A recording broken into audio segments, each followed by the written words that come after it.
Now, worldwide, there are thousands, tens of thousands of people writing software for computers. But what about software for the human mind? We've done virtually nothing about it for 2,400 years. Why? Because that software was so very good. That software was designed by the Greek Gang of Three. The first of the Gang of Three was Socrates.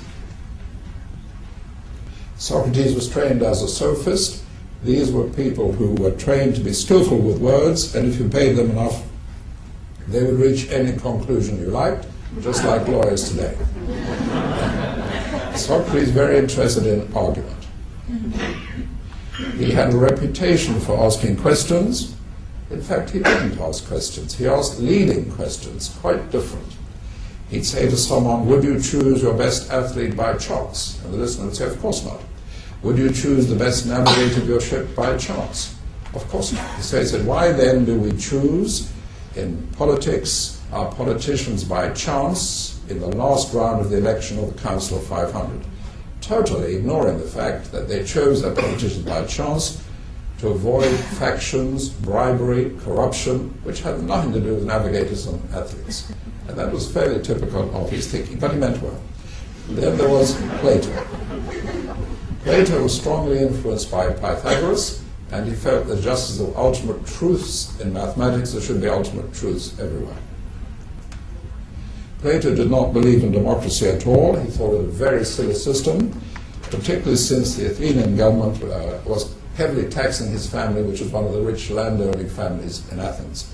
Plato's design for a modern state was a book he wrote called The Republic, and in it there is no voting, there's scientific breeding of rulers, and so on and so on. In fact, it became the official doctrine of the Nazi Party in Germany, but it meant well. Then there was Aristotle. Aristotle was a pupil of Plato and the tutor of Alexander the Great, and he introduced inclusion-exclusion logic. For example, Aristotle believed that men had more teeth in their mouth than did women. And although he was married twice, he never asked either of his wives to open their mouth to count their teeth. He didn't need to because he knew. How did he know? Because with horses, the stallion apparently has more teeth than the mare, so he established as a general principle that the male of the species has more teeth than the female, therefore he had more teeth than his wives, and that was easier than counting, and they probably had bad breath anyway. So what Aristotle did, he said, from the past, let us create boxes, categories, definitions. Something comes along, we judge, is it in the box, is it not in the box? Cannot be halfway, cannot be anywhere else.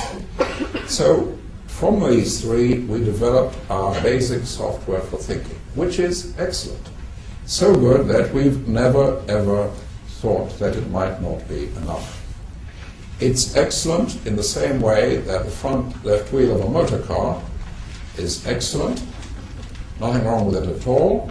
But if you believe that all you need on a motor car is a front left wheel, there's something wrong with your belief, not with the front left wheel. Standard thinking is very much like this. Imagine a doctor in his or her clinic, and a child is brought in with a rash, and the doctor has to figure out what is this. Possibilities: sunburn, food allergy, measles. The doctor then makes a judgment based on the signs, the symptoms, history, possibly some tests, and once the doctor has judged this is a standard situation, measles, the doctor knows the probable course of the illness, the possible complications, and the treatment. And that is the model for 100% of our education, 90% of our behavior. In other words, identify the standard situation, and then you know the standard answer. To identify it, to be sure, you may need to analyze the situation and so on. Standard situation, standard answer. And as I say, that is excellent, but it's not enough. Not enough.